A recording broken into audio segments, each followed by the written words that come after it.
Hello and welcome to my channel Trading and Personal Finance। तो इस channel का motive क्या है? इस चैनल का मोटिव यही है कि लास्ट 5 साल में मैं जो ट्रेडिंग और पर्सनल फाइनेंस के नॉलेज गैदर किया हूँ, वो एक नोविस ट्रेडर को शेयर करना। यही है मेरा मोटिव। इससे अगर मैं जो गलती किया हूँ, वो अगर एक बंदा भी नहीं करता है, वही मेरा सक्सेस है।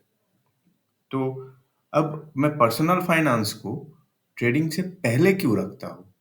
क्योंकि देखो, अब पर्सनल फाइनेंस ठीक से मैनेज नहीं करोगे, कहीं से लोन लेके ट्रेडिंग में आओगे, तो आपका दिमाग में जो प्रेशर होगा, वो आप सह नहीं पाओगे और वो आपका ट्रेडिंग में इम्पैक्ट रखेगा। अब ट्रेडिंग एक साइकोलॉजिकल गेम है, ये तो सबको पता है कि दिमाग से ही सब कुछ होता है। तो अगर आपका दिमाग शांत नहीं रहेगा, तो आप ट्रेडिंग नहीं कर पाओगे। ये फैक्ट है। ये बहुत लोगों के साथ मैं देखा हूँ, मेरा खुद के साथ भी मैं देखा हूँ, इसलिए मैं बताने आया हूँ। तो चलिए शुरू करते हैं पर्सनल फाइनेंस से। तो पर्सनल फाइनेंस 5 स्टेप मैं बताऊँगा, जिससे आप आपका फाइनेंस जो है, वो सिक्योर भी कर सकते हैं और ग्रो भी कर सकते हैं। आपका जो वेल्थ है, वो ग्रो भी होगा। तो चलिए शुरू करते हैं। तो मेरा फर्स्ट पॉइंट जो है, वो इमरजेंसी फंड है। आपका भाई कुछ भी ना हो, आपका फाइनेंशियल प्लानिंग स्टार्ट ही होगा आपका इमरजेंसी फंड से। क्यों? क्योंकि ये जो मैं 4 पॉइंट नोट डाउन करके रखा हूँ, उससे सबसे पहले वाला जो पॉइंट है, वो है जॉब लॉस। आज के डेट पे आप अगर गवर्नमेंट जॉब करते हो, तो आपके लिए ये जॉब लॉस वाला ऑप्शन तो नहीं है। लेकिन बाकी 3 तो आपके लिए एलिजिबल है ना। और अगर आप प्राइवेट सेक्टर में काम करते हो सर, तो आपके लिए ये चारों कंडीशन सेटिस्फाई होता है। मतलब आपका जॉब लॉस भी हो सकता है, आपका मानिए कोई गाड़ी है, अचानक से खराब हो गया, उसके लिए भी तो एक फंड लगता है ना। सबसे इम्पोर्टेंट जो है मेडिकल इमरजेंसी, मैं खुद फेस किया हूँ। तो मेडिकल इमरजेंसी के टाइम में अचानक रात 4 बजे या 2 बजे आपको 1 लाख रुपए की ज़रूरत है। वो आप कोई भी म्यूचुअल फंड, कोई भी पीपीएफ अकाउंट से निकाल नहीं पाओगे। ये मैं लिख के दे रहा हूँ। आपको तो इमरजेंसी है, 5 मिनट में चाहिए, वो सिर्फ़ और सिर्फ़ हो सकता है आपका बैंक से, है ना? तो ये चारों कंडीशन के लिए आपके पास इमरजेंसी फंड होना ही चाहिए, ये मैंडेटरी है। अब कितना इमरजेंसी फंड होना चाहिए? तो पहले सर आप कैलकुलेट कर लो, आपका टोटल एक्सपेंडिचर क्या है? 1 महीने में कितना खर्चा आता है? और ये कैलकुलेशन मैं किया हूँ जॉब लॉस के लिए। लेकिन ये फंड आप कहीं पे भी यूज़ कर सकते हो। लेकिन मेक श्योर कि वो फंड फिर से रिफिल भी हो जाए। तो आपका टोटल एक्सपेंडिचर मल्टीप्लाइड बाई 6, मतलब 6 महीने का बैकअप आपके पास होना चाहिए। टोटल जो एक्सपेंडिचर है महीने का, उसका। ये आपका सबसे सिक्योर जगह सेविंग्स पे आप रख सकते हो, या फिर एफडी करके रखो, कुछ भी करके रखो, बैंक में रखो। उससे आप इससे आपका कमाने का कोई मोटिव नहीं है। आपका एक सेफ, जब चाहे 5 मिनट में वो लिक्विडेट होना चाहिए। ऐसा एक फंड है इमरजेंसी फंड। तो नेक्स्ट हम लोगों का हेल्थ इंश्योरेंस। अब मैं बहुत लोगों को देखा हूँ कि हेल्थ इंश्योरेंस में वो हेल्थ इंश्योरेंस क्यों ज़रूरत है? क्योंकि सबको पता है कि गवर्नमेंट हॉस्पिटल में ज़्यादा फैसिलिटी मिलता नहीं है और आपको जाना ही पड़ेगा अच्छा फैसिलिटी लेने के लिए प्राइवेट हॉस्पिटल में। तो अगर प्राइवेट हॉस्पिटल में जाओगे, सबको पता है आज के डेट में हेल्थ के लिए हेल्थ इंश्योरेंस नहीं रहेगा, एक आपका बीमारी आएगा, आपका पूरा सेविंग्स, लाइफ सेविंग्स बर्बाद कर सकता है। आपको रोड पे ला सकता है। और एक रिपोर्ट भी निकला है, मेडिकल बिल का जो इन्फ्लेशन है, वो ईयर ऑन ईयर 14% है। मतलब 14% के रेट पे आपका ये जो मेडिकल बिल है, वो बढ़ते रहता है हर साल। तो आप हिसाब कर लो कितना खर्चा हो सकता है, आप अगर कोई खुदा ना खास्ता कोई प्रॉब्लम हो जाता है और आपको हॉस्पिटलाइज़ करना पड़े तो। तो इसलिए आपको और आपका जितना भी डिपेंडेंट है, सबको एक मेडिकल इंश्योरेंस होना ही चाहिए। मैं बहुत लोगों को देखा हूँ कि पापा-मम्मी का उम्र हो गया है, उनको उनका इंश्योरेंस लेने के लिए ज़्यादा पैसा देना पड़ रहा है। चलो उनको एक्सक्लूड करके ही करते हैं। लेकिन नहीं, ये करना सबसे बड़ा गलती होगा। क्यों? क्योंकि ये तो प्रोबेबिलिटी का गेम है ना। जो 65-70 एज है, उसका बीमार होने का चांस और आपका बीमार होने का चांस, जो आप मान लेते हैं 20 या 30 साल का हो, आपका बीमार होने का चांस तो बहुत कम है। इसीलिए तो प्रीमियम भी उन लोगों का ज़्यादा ले रहा है ना। तो हेल्थ इंश्योरेंस मस्ट, क्योंकि आप बाकी सब प्लानिंग बहुत अच्छे किए हो, आपका पापा या मम्मी का आप हेल्थ इंश्योरेंस नहीं लिए हो। इस केस में अगर मान लो खुदा ना खास्ता कल उन लोगों को हॉस्पिटलाइज करना पड़े कोई भी रीजन में, आपका तो पूरा सेविंग्स निकल जाएगा। अगर उन लोगों का बैकअप सिस्टम नहीं है तो, अगर वो लोग आपका डिपेंडेंट है, तो आपका तो पूरा सेविंग्स, इमरजेंसी फंड सब कुछ गया। तो health insurance is must for you and your dependents. ये आपका बच्चे हो सकता है, आपका पापा मम्मी हो सकता है, आपका स्पाउस हो सकता है। Everyone should get A health insurance. और ये हेल्थ इंश्योरेंस आप अ, कोई भी अच्छे कंपनी से ले सकते हो। मैं कोई रिकमेंड नहीं कर रहा हूँ, लेकिन आप कोई भी ले सकते हो। नेक्स्ट आता है आपका लाइफ इंश्योरेंस। हर अर्निंग मेंबर आपका फैमिली का, उसका एक लाइफ इंश्योरेंस होना ही चाहिए। क्यों? मान लो आप कमाते हो और आपका फैमिली मेंबर्स जो है, वो लोग नहीं कमाते हैं, वो लोग आपके ऊपर डिपेंडेंट है। अगर आपका कुछ हो जाता है, तो पूरा फैमिली तो रोड पे आ जाएगा। तो आपको एक इंश्योरेंस लेना ही पड़ेगा। क्यों?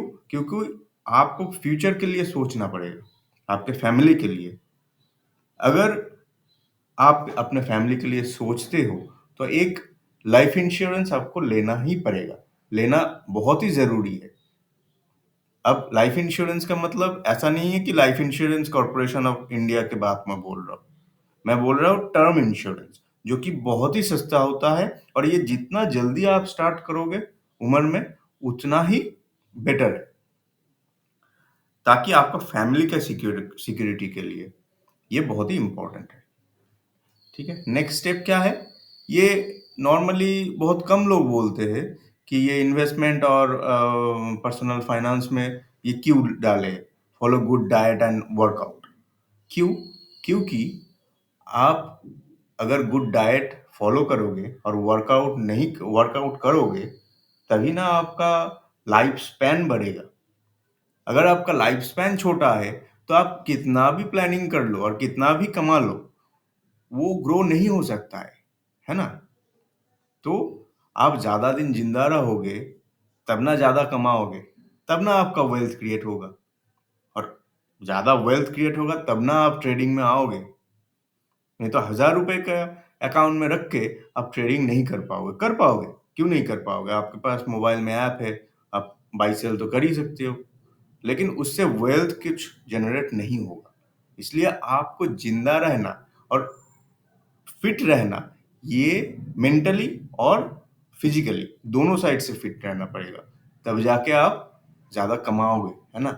इसलिए गुड डाइट एंड वर्कआउट। और सबसे अच्छा चीज़ है कि गुड डाइट का मतलब एक ही टाइम पे आपको खाना पड़ेगा। हर दिन कुछ भी खाओ आप। जो आपका डाइट है, वही टाइम पे करना पड़ेगा। जिस टाइम पे आप करते हो, उसी टाइम पे करो, रोज। यही है गुड डाइट का एक प्रोटोकॉल, मेरे हिसाब से, है ना? तो ये है एक पॉइंट, मेरे लिए बहुत इंपॉर्टेंट पॉइंट है ये। नेक्स्ट आते हैं इन्वेस्टमेंट प्लान। सर, आप इन्वेस्टमेंट तो आपका हेल्थ में यहाँ से स्टार्ट कर दिए हो, तो आप आपका फाइनेंशियल इन्वेस्टमेंट पे हम आते हैं।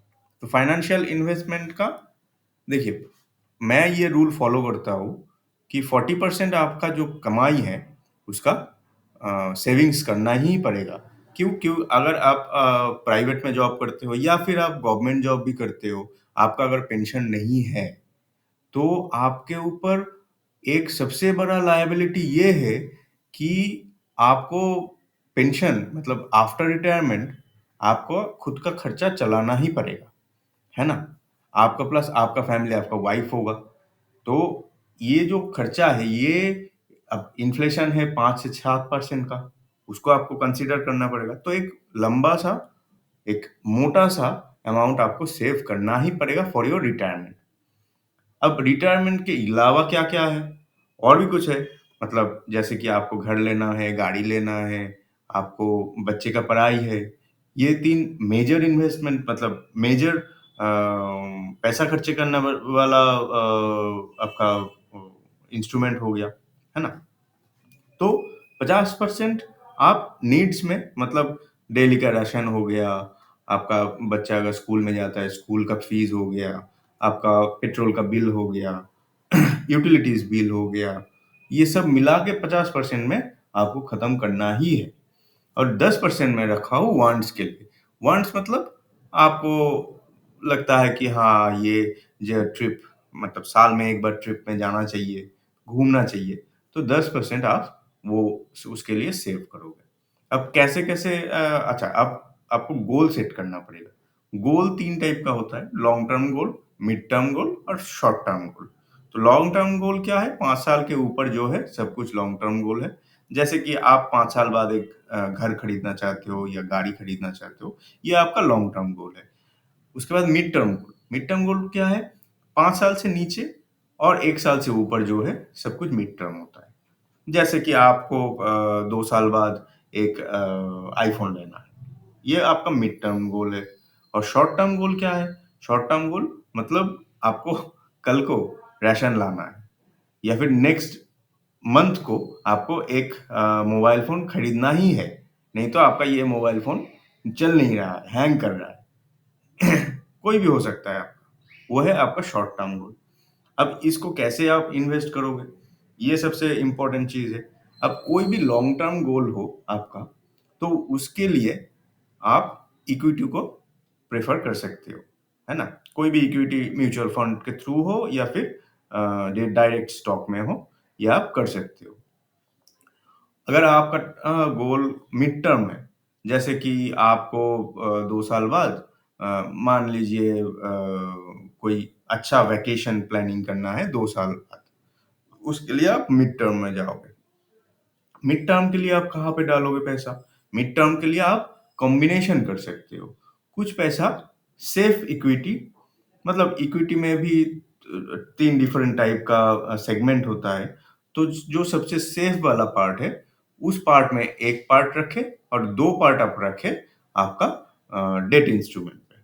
ये है मीडियम टर्म का और शॉर्ट टर्म में आपका 100% पैसा आपको डेट में ही रखना है। डेट मतलब एफडी हो सकता है वो हो सकता है कोई डेट म्यूचुअल फंड हो सकता है। तो ऐसे करके आप इन्वेस्टमेंट प्लान कर सकते हो। आपको अगर डिटेल में कोई इन्वेस्टमेंट प्लान का वीडियो चाहिए, तो आप मेरे को कमेंट में बताइए और आपको कोई अगर क्वेश्चन है, तो प्लीज़ मेरे को ये वीडियो पे कमेंट में बताइए। मैं बहुत हैप्पी होऊँगा। So thank you for your patience और आप अगर इस वीडियो का एंड तक पहुँच गए हो, तो please like the video and subscribe our channel. Thank you. मिलते हैं अगले वीडियो में।